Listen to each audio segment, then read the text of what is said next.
Wabarakatuh.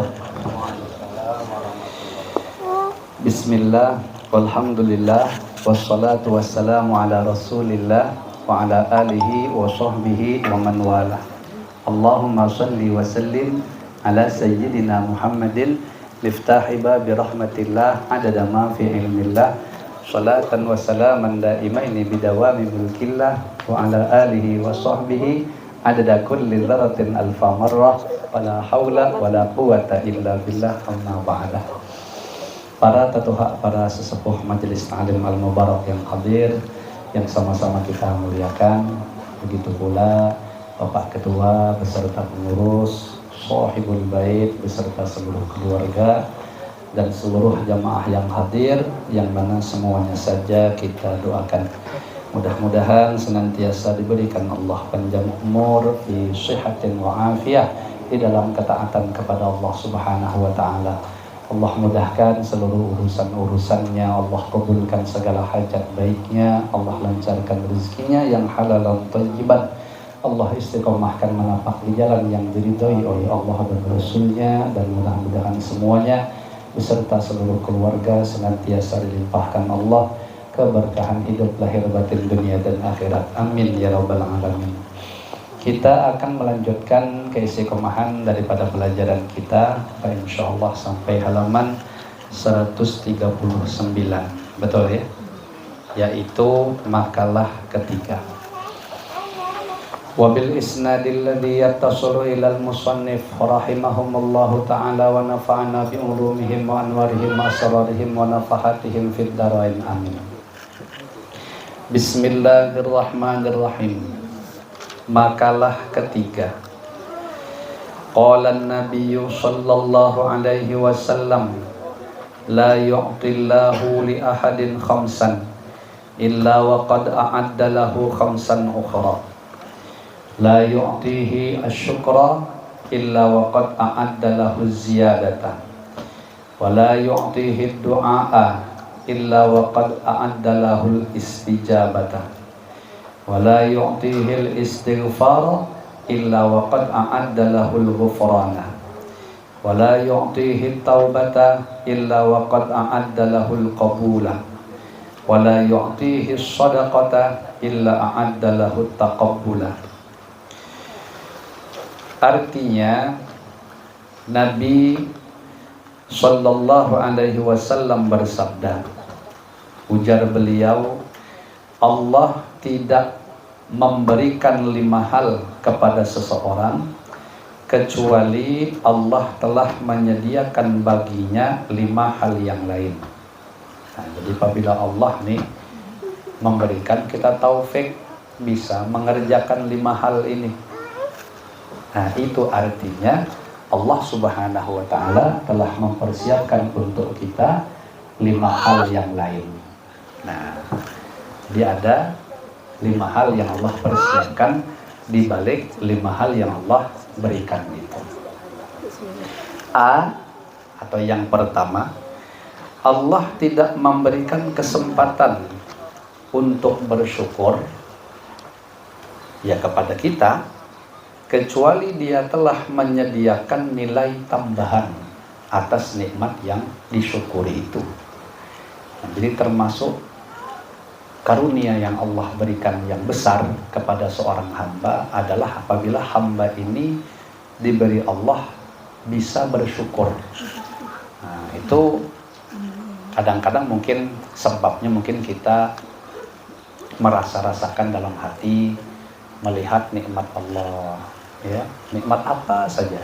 Kita mungkin sedang mengamati rumah kita, lalu kita timbul dalam hati itu seolah-olah kayak timbul dalam hati, padahal Allah yang punya gawi menimbulkan nikmat. Merasa itu adalah nikmat Allah, itu Allah yang menimbulkan. Oh, bersyukur aku diberi Allah nikmat berupa rumah, di mana banyak sekali hamba-hamba Allah yang lain yang tidak berisi rumah, ibaratnya begitu ya. Atau kita melihat kedua orang tua kita, alhamdulillah Allah masih berikan aku orang tua, di mana banyak sekali hamba-hamba Allah yang lain yang habis sudah orang tuanya, meninggal sudah orang tuanya. Melihat bini kita, alhamdulillah Allah berikan aku bini. Banyak yang lain yang belum diberikan Allah bini. Melihat anak itu juga. Melihat kendaraan gitu juga. Ya, melihat segala-gala yang namanya nikmat Allah, akhirnya kita timbul rasa syukur di dalam hati. Nah, yang diungkapkan rasa syukur itu biasa pakai mulut dengan kita katakan alhamdulillahirabbil alamin. Hamdan yuwafi ni'amahu wa yukafi'u mazidah. Ya Rabbana lakal hamdu kama yanbaghi li jalali wajhikal karim wa 'azimi sultanik. Atau alhamdulillahirabbil alamin, atau alhamdulillahi ala kulli halin wa fi kulli halin wa ni'matin. Terserahlah ungkapan mulut mengucapkan alhamdulillah di bentuknya macam mana, yang jelas itu pasti timbul dari hati, ya, yang menyadari akan nikmat yang Allah Ta'ala berikan. Nah, kok bisa kita diberi Allah seperti itu, timbul rasa syukur-syukur? Ini mahal harganya, makomnya lebih tinggi dari sabar, ya. Orang kaya yang punya tadi bisa bersyukur, itu lebih hebat daripada orang yang tidak punya sabar. Macam kita tadi punya rumah, kita bersyukur. Ada orang tak punya rumah, ngontrak misalnya masih, dia sabar. Nah, tinggi makom kita, makom syukur itu lebih tinggi. Yang lebih tinggi lagi sudah ada punya syukur, itu lebih hebat lagi, ya. Macam tadi kita contohkan rumah, atau yang kayak contohkan seperti istri. Ada orang punya istri bersyukur, lebih tinggi daripada orang tidak punya istri bersabar. Lebih tinggi dari keduanya orang tidak punya istri bersyukur, itu lebih tinggi lagi kelasnya. Mau payah yang macam itu. Mungkin di sini sanggup Bang Amin, cuman kayaknya kalau sanggup ada. Bersyukur aku. Nah, kata kawan, kau bersyukur tak ada punya bini. Kali aja kalau bini aku berbini malah lebih parah lagi daripada aku tak ada berbini. Ibaratnya. Ya, karena memang banyak orang-orang yang begitu memimpikan bini, tetapi ternyata setelah berbini muyak malah. Bah, dia kata kau macam ini mending enggak usah kemarin. Nah, ada kan yang mulai seperti itu. Merindukan anak, sekali sudah punya anak, rupanya anaknya anak durhaka, anaknya bikin pening kepala. Bah, dia kata kau macam ini, kata kawan mending enggak usah kemarin. Nah, itu tandanya dia bisa nyesal dikasih nikmat itu. Nah, dan lain-lain lah istilahnya. Intinya asal kita bisa merasakan syukur atas setiap nikmat. Ini nikmat zahir loh yang saya contohkan tadi, semuanya nikmatnya nikmat zahir. Kalau nikmat batin tuh, ya mungkin kita merasa alhamdulillah aku diberi ilmu yang lebih, alhamdulillah aku diberi ma'rifat yang lebih, alhamdulillah aku diberi Allah nikmat berupa iman, alhamdulillah aku diberi nikmat berupa Islam. Maka banyak hamba-hamba Allah yang lain yang tidak diberi itu. Nah, itu lebih tinggi lagi tingkatannya juga, karena mensyukuri nikmat yang bersifat batin atau bersifat qalbi tadi. Nah, itu mesti efeknya adalah kecuali dia telah menyediakan nilai tambahan, maksudnya Allah akan menambah nikmat tersebut. Nah, nanti apa tuh sisi yang akan Allah tambahkan? Sekurang-kurangnya itu menjadi pengawet. Artinya nikmat itu tidak akan dicabut oleh Allah Subhanahu wa Ta'ala.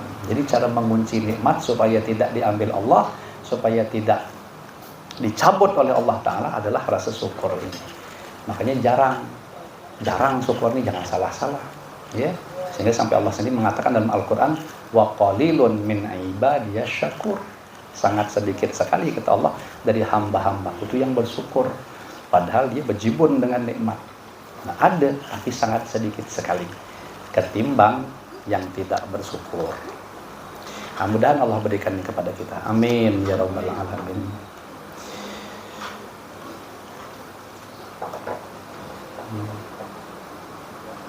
Kalau bahasa Gus Baha itu nyontohkan ada nikmat yang mahal harganya apa? Hidup. Ini sekarang ini nikmat hidup. Mahal harganya, cuman kita tidak ada merasa. Kita anggap biasa-biasa saja. Nah, nak tahu kadar nikmat ini, kita boleh pergilah ke kuburan.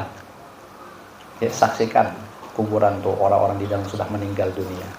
Andaikan kita bisa berdialog dengan sebenar-benarnya dialog kepada orang-orang yang ada di alam barzakh, baik orang yang dahulunya ahli maksiat ataupun orangnya itu ahli taat, mesti semuanya nyesal. Ya. Kenapa? Yang maksiat jelas menyesal karena menggunakan nikmat hidup itu dalam kemaksiatan. Yang orang soleh pun menyesal kenapa dahulu tidak meningkatkan kualitas ibadahnya. Nah, jadi seakan-akan tuh orang yang baik itu walaupun nikmat dikubur nyesal juga. Kenapa nyesal? Andaikan tahu balasan kebaikannya itu luar biasa, mereka pasti akan meningkatkan kualitas ibadahnya itu lagi. Jadi kita sedekah nih 10.000, tahu balasannya hebat, bah, kata orang di alam barzah, jaka tahu mungkin ada 10.000 aku nyumbang, ibaratnya gitu. Mau sih 1.000.000 sekalian, nah dia tahu tuh. Jadi semua rata-rata orang di alam barzah itu menginginkan satu nikmat yang alhamdulillah sekarang masih Allah berikan ke kita, apa? Hidup. Jadi kalau tawar itu ditawarkan kepada alam barzah, semuanya pengen hidup. Supaya apa? Ya tadi, yang maksiat ingin taubat, memperbaiki, yang sudah taat ingin meningkatkan lagi. Nah, sayang sudah habis sayangnya nikmat itu pada diri mereka. Nah, jadi itulah mahalnya hidup itu apa? Kita bisa meningkatkan amal ibadah kita sekarang, umpama ada maksiat, kita masih ada kesempatan mentaubatinya. Yang nikmat itu tadi sudah ada lagi dimiliki oleh orang-orang yang ada di alam barzah. Nah, sayangnya itu jarang kita bisa mau merenungi nikmat hidup itu. Kenapa? Karena kita anggap hidup ya sudah satu kejadian biasa yang sekarang aku sedang menikmatinya, yang satu saat aku akan mati, selesai gitu aja.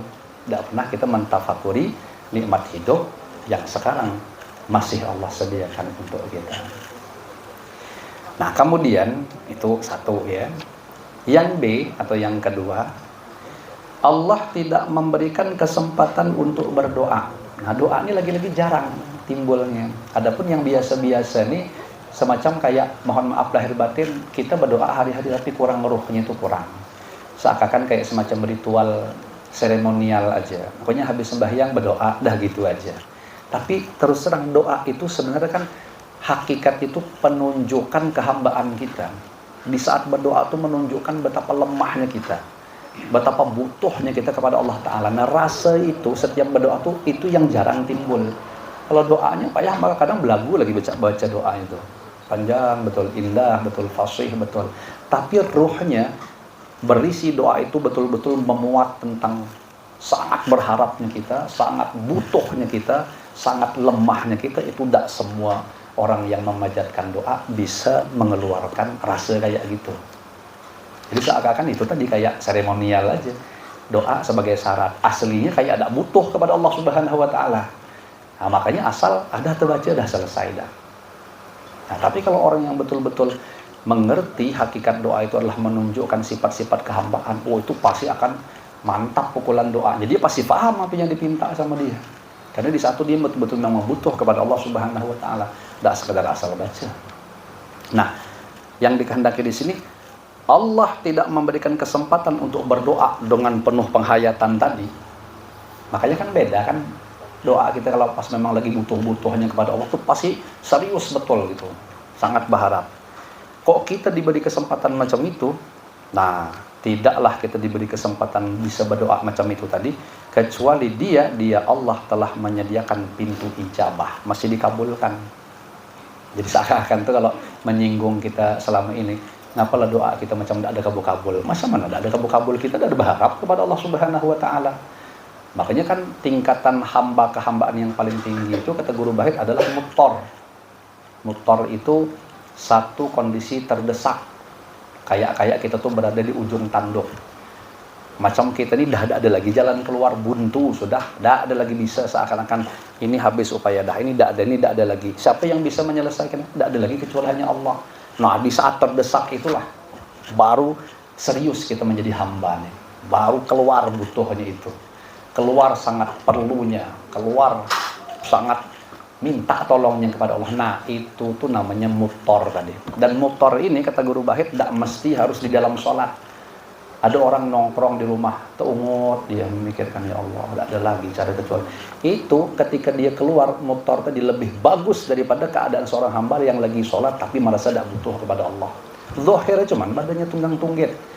Zahirnya cuman dia baca Rabbi firli wajibuni warfa'ni segala macam, itu kan doa semua tuh.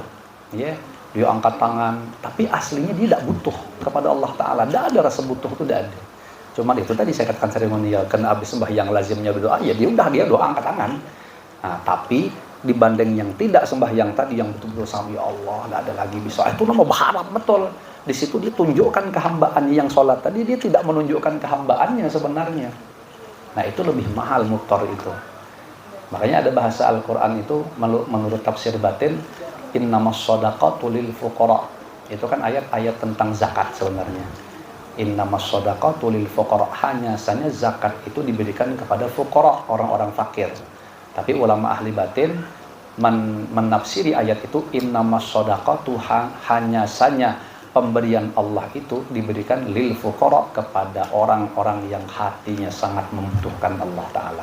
Makanya bantuan itu akan diberikan ketika hamba ini memang sangat butuh kepada Allah Subhanahu wa ta'ala. Jadi dia menunjukkan kehambaannya. Kalau kita tidak butuh, itu tandanya kita tidak ada menunjukkan kehambaan kita.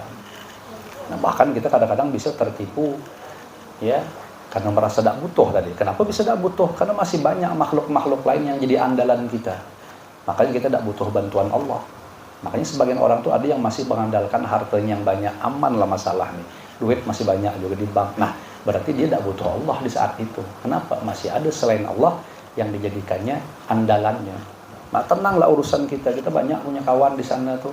Kita masih punya bos. Nanti urusan selesai lah kalau sudah bos turun tangan. Oh, Allahnya kemana? Berarti saat itu sebenarnya dia tadi sudah syirik. Kenapa? Mempersekutukan Allah Subhanahu wa ta'ala secara tidak sadar. Kenapa? Karena masih ada yang bisa menyelesaikan, masih ada yang bisa membereskan, masih ada yang menyenangkan, masih ada yang menggembirakan selain Allah Subhanahu wa ta'ala. Ya, makhluk-makhluk tadi tuh. Ya bentuknya duit, ya bentuknya keluarga, ya bentuknya kawan. Nah, tenanglah kalau masih punya kawan tuh urusan selesai lah. Pokoknya berarti dia mempersekutukan Allah dengan kawannya. Allah hanya bisa memberi ketenangan, kawan pun bisa memberi keterangan. Nah, itu sebenarnya di saat itu dia syirik. Ya. Nah, kalau sudah bahasa tauhid, itu udah ada lagi selain Allah Ta'ala. Murni Allah Maha Esa. Hanya Allah pemain tunggal yang bisa menyelesaikan seluruh daripada urusan-urusannya. Nah, ini jarang-jarang bisa timbul macam itu. Andaikan bisa timbul, itulah karunia yang besar dari Allah Subhanahu wa ta'ala. Kira-kira begitu. Kemudian C yang ketiga, Allah tidak memberi kesempatan untuk beristighfar dengan sesungguhnya. Kalau istighfar biasa, itulah aja. Coba tengok habis baca lihat astagfirullahaladzim. Serius tidak dia minta ampun kepada Allah waktu baca itu tadi itu? Jangan-jangan sekedar ya syarat aja di mana-mana orang kalau baca maulid masih baca istighfar. Tapi mohon maaf lahir batin, sebenarnya dia tidak murni mengungkapkan permohonan maafnya kepada Allah. Ya, kadang-kadang bisa baca itu sambil bergurau pula. Nah, padahal kan istighfar itu permohonan ampun. Permohonan ampun itu muaranya sebelumnya masih ada perasaan bersalah. Bisa timbul rasa berdosa, rasa salah itu. Baru serius. Lah kalau serius tadi kan lain muatan pembacaan astagfirullah itu. Dengan orang-orang yang ya sekadar baca tapi perasaan itu macam tidak butuh ampunan Allah Subhanahu wa ta'ala. Nah, Allah tidak akan memberi kesempatan untuk beristighfar. Jadi dengan istighfar yang betul-betul serius, kesungguhan dalam hatinya, dia betul-betul merasa bersalah, merasa berdosa sehingga butuh betul ampunan dari Allah Ta'ala. Makanya itu ungkap istighfar itu tadi. Nah, itu yang dimaksud, itu di sini tuh yang kayak gitu tadi. Ya. Allah tidak memberi kesempatan untuk beristighfar kecuali dia telah menyediakan pintu maaf. Artinya kalau ada istighfar yang sungguh dari seorang hamba, betul-betul serius meminta maaf kepada Allah karena sadar, itu pasti Allah ampuni dosanya. Karena sudah memenuhi rukun taubat. Nah, istighfar itu dengan penuh kesungguhan. Itu sekali lagi mahal. Ya. Keseriusan kita. Kemudian saya cepatkan. D atau yang keempat, Allah tidak memberi kesempatan untuk bertaubat. Nah, ini sama nih. Kita kan sering menyebut wa atubu ilaih, wa atubu ilaih, wa atubu ilaih. Kan maknanya aku bertaubat. Cuman sayang, cuman dimuntongnya cuman wa atubu ilaihnya. Kesungguhan taubatnya itu tidak ada gitu nah maksudnya. Kalau dia benar-benar serius bertobat, itu yang Allah berikan kepada kita. Tidaklah itu Allah berikan kecuali dia telah menyediakan pintu qabul. Nah, maksudnya pintu penerimaan taubat itu. Artinya kalau sungguh dia bertaubat, pasti Allah terima taubatnya. Ya, dengan spontan berarti kalau Allah terima taubat, Allah tidak pandang dosa kita lagi. Semua sudah beres urusannya.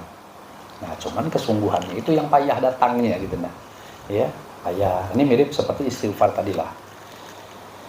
Kemudian yang atau yang terakhir, yang kelima, Allah tidak memberi kesempatan untuk bersedekah kecuali Allah telah menyediakan baginya pintu penerimaan, asalkan memenuhi aturan-aturannya.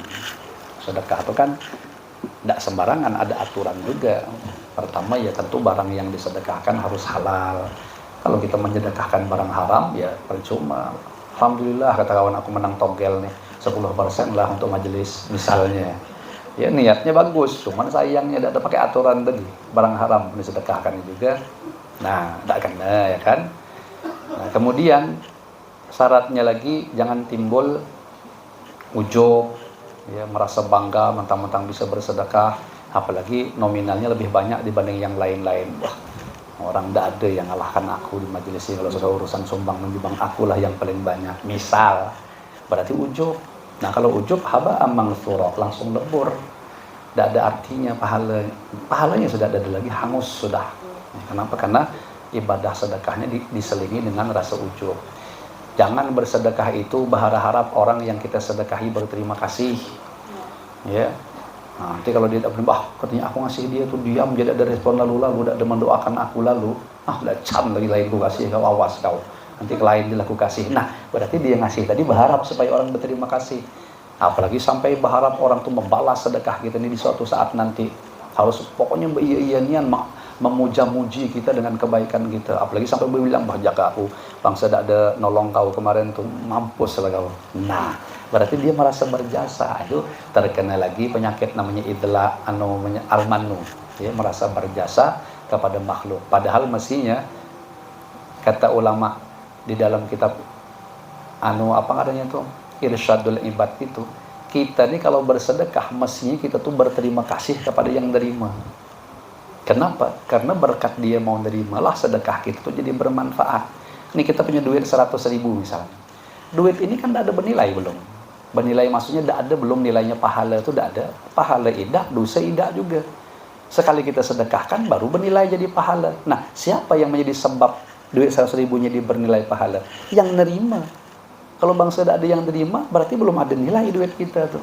Untung dia mau nerima, maka bernilai. Jadi kalau kita renungkan, kita yang memberi sedekah dengan orang yang menerima sedekah, yang untung tuh lebih banyak yang bersedekah ketimbang yang nerima. Coba renungkan kalau ada percaya. Berapa banyak kita sebagai orang yang memberi sedekah yang justru banyak mendapat manfaat dari sedekah itu. Bukan yang nerima, yang menerima paling kita kasih duit 100.000, dia beli makanan. Berapalah makanan 20.000 sekali makan. Paling 5 kali makan habis sudah selesai. 5 kali makan sudah sampai 2 hari. Ya, apalagi yang makannya banyak. Yang makannya gencang, sekali duduk selesai 100.000. Nah, tapi kita yang bersedekah nilai dapat manfaatnya sampai ke akhirat. Apa di antaranya? Kita sedekah nih ya, 100.000, pahala jelas kita masuk. Ini sudah memenuhi memenuhi syarat nih. Belum lagi sedekah kita tuh bisa tolak bala. Betul kan? Siapa yang dapat tolak bala itu siapa? Yang dijauhkan dari bala musibah siapa? Yang nerima sedekah apa yang bersedekah? Yang dijauhkan dari bala musibah? Yang bersedekah, betul kan? Nah, dia yang dapat.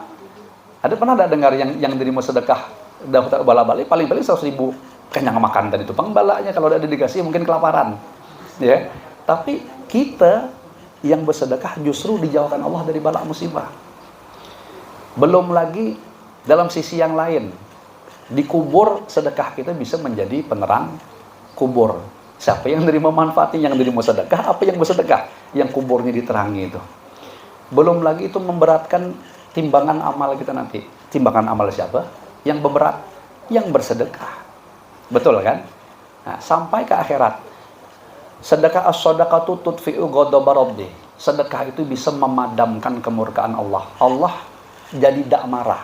Tidak marah kepada yang terima sedekah, apa tidak marah kepada yang beri sedekah? Pasti tidak marah kepada yang memberi sedekah. Belum lagi yang lain. As-sadaqatu sir tadfa'u maitatasu. Sedekah itu bisa menolak daripada mati dalam keadaan buruk. Ya contohnya kalau buruk mesti mati tenggelam, mati terbakar, mati tabrakan, tergiling, bulldozer misalnya, atau keunduran mobil, remake badan kita. Berkat sedekah mati dalam keadaan buruk itu Allah hindarkan. Yang Allah hindarkan tuh yang nerima sedekah, apa yang bersedekah tadi? Pasti yang bersedekah. Ya. Termasuk sedekah ini manfaatnya ngobati penyakit. Sehingga ada hadis Rasulullah, dawu maradakum bisadaqah, obati penyakit kalian dengan sedekah. Yang penyakitnya disembuhkan yang nerima sedekah, apa yang bersedekah? Pasti yang bersedekah. Jadi satu sedekah itu justru yang paling banyak nerima manfaatnya yang bersedekah, bukan yang nerima sedekah. Nah, kalau gitu siapa mestinya harus berterima kasih?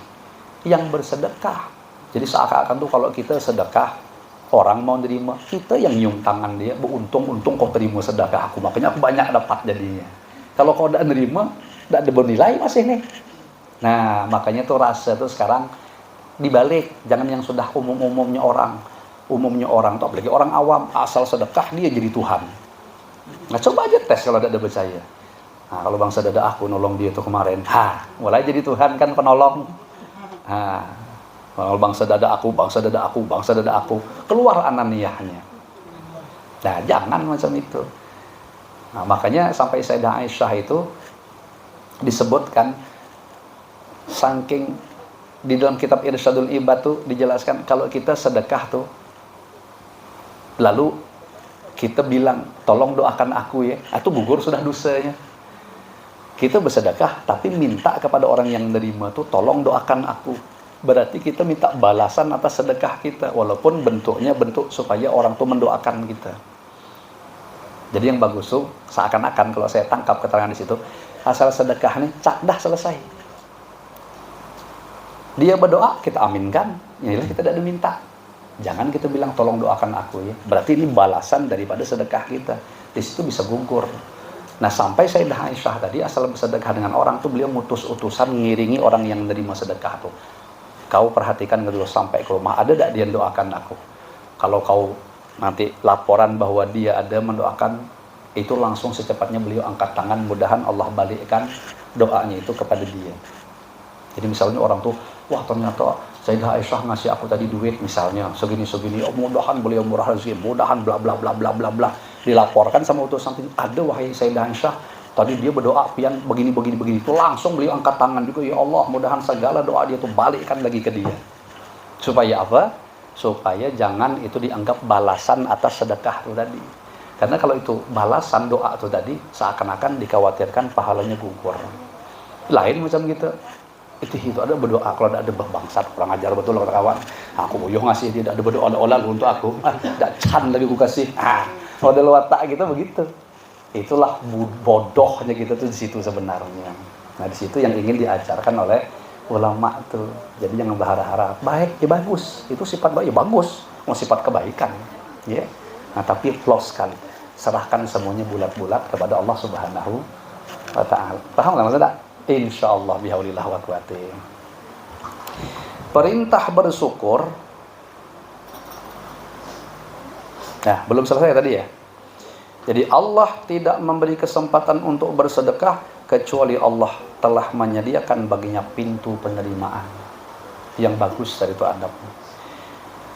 Dan ini beliau menyeling penjelasan tentang 5 hal dari awal tadi.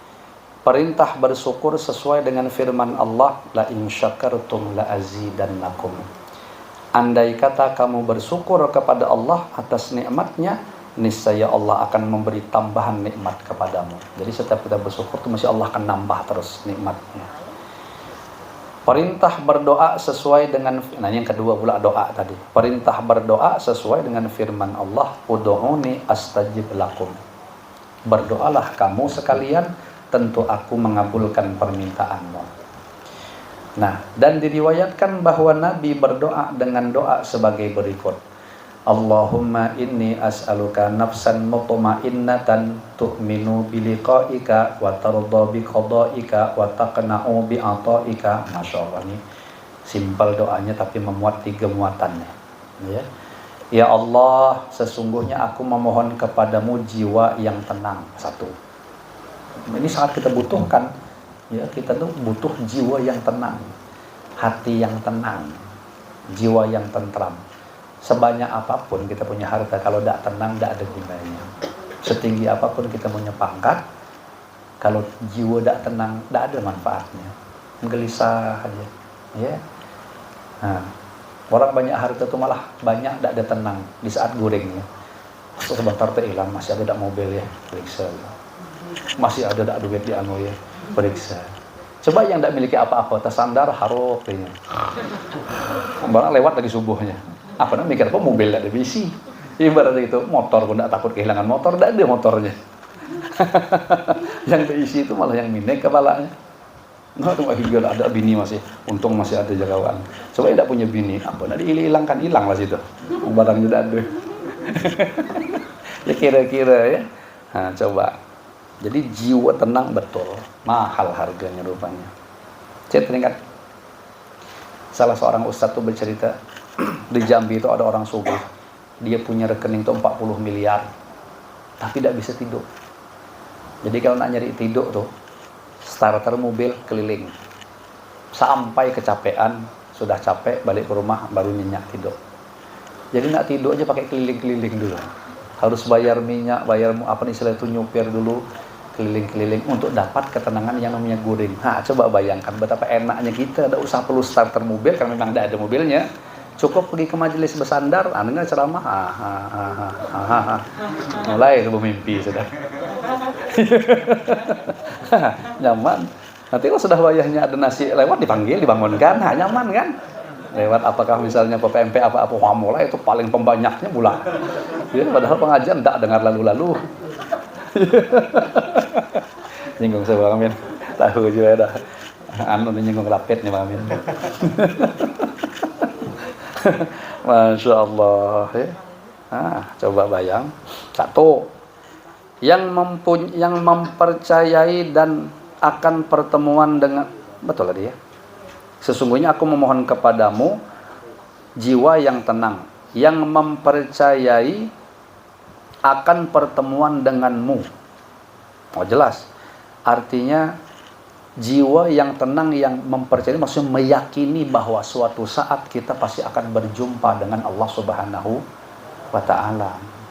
Nah, satu. Yang kedua poinnya, dan ridho terhadap ketetapanmu. Oh jelas, ini juga mahal nih. Bisa ridho dengan ketetapan Allah. Kalau yang nyaman-nyaman pasti ridho seberataan kita. Ini harus arahnya kepada yang tidak nyaman. Kayak Allah menakdirkan kita, mohon maaf, gak ada tapi berduit, tapi ridho. Nah, badan penyakitan misalnya, tapi ridho. Nah, apalagi pokoknya sifatnya tidak nyaman tuh. Kok bisa ridho gitu? Waktu luar biasa. Nah, dikasih ridho. Karena kebanyakan orang dikasih kayak gitu tuh kebanyakan tidak ridho. Dari mana tidak ridho? Buktinya minta yang lain kalau bisa. Itu tanda tidak ridho tuh. Kan ada kan contoh kemarin Bebini yang jadi penghuni surga yang tukang gembala kambing. Yang sehingga sampai beliau tuh amalannya tidak ada banyak sih, kok cuman ridho kepada keputusan Allah. Saking ridhonya kata beliau, aku kalau sakit tidak ada pernah aku minta supaya Allah nyembuhkan.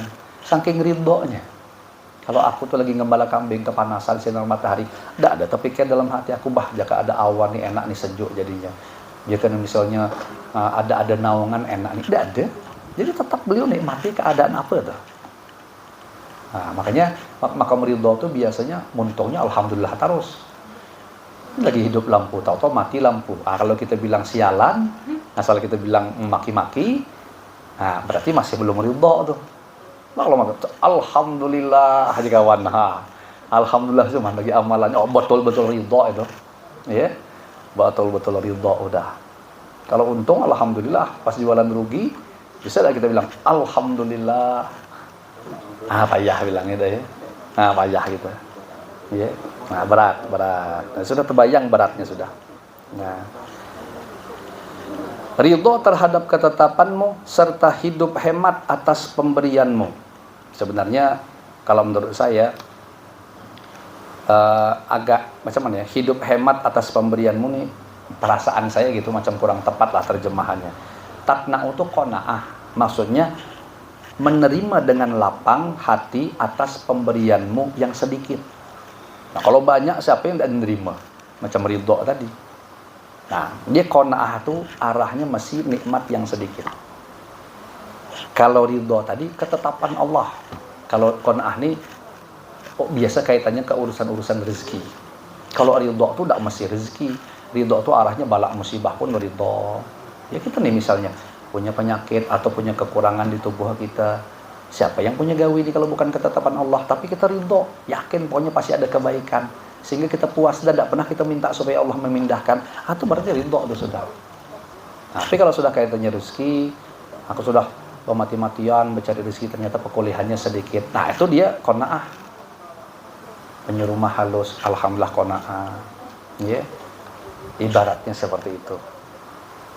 Jadi kayak macam ada kemiripan antara qanaah sama ridha ini. Kalau ridha larinya kepada ketetapan Allahnya. Kalau qanaah tuh menerima dengan hati yang puas atas pemberian Allah yang sedikit tadi itu.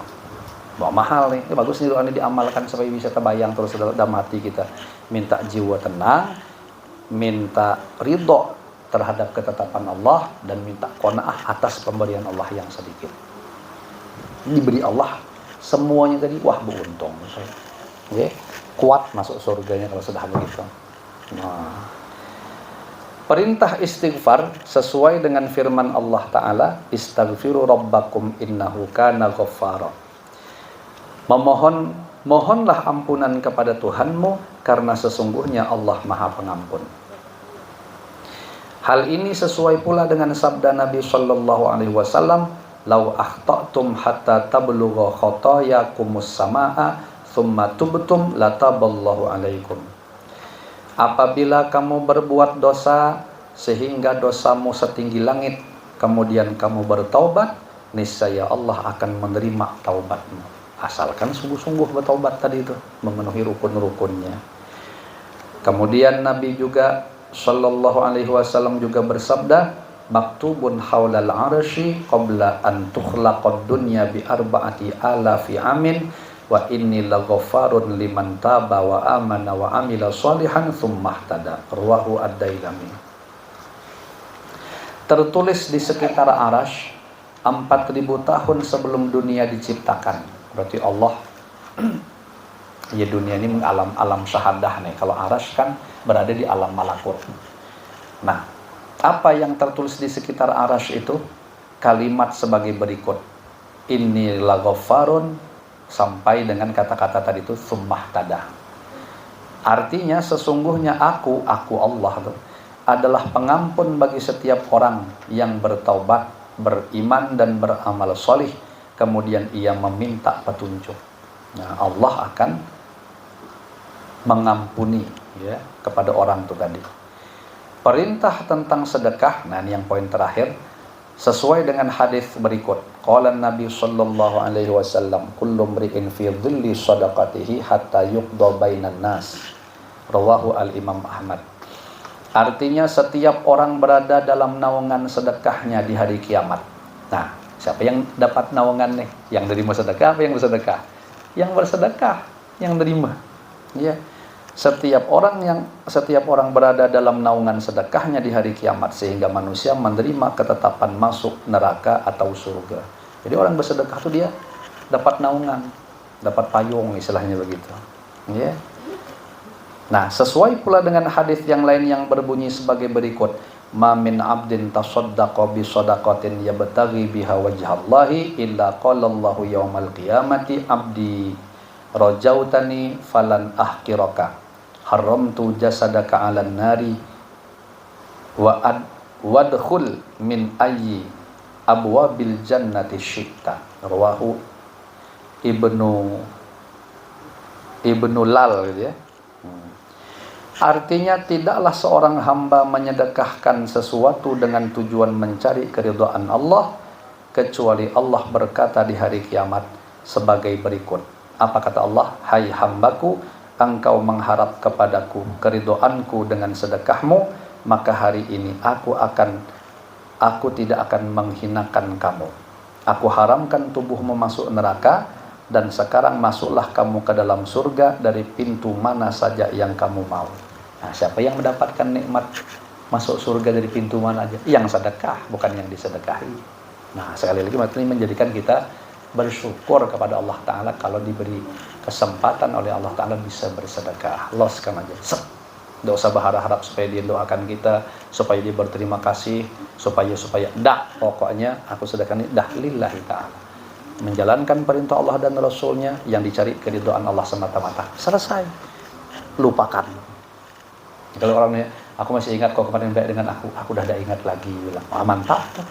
Ya, itu lebih hebat. Ini udah terbayang jawab baik sama dia.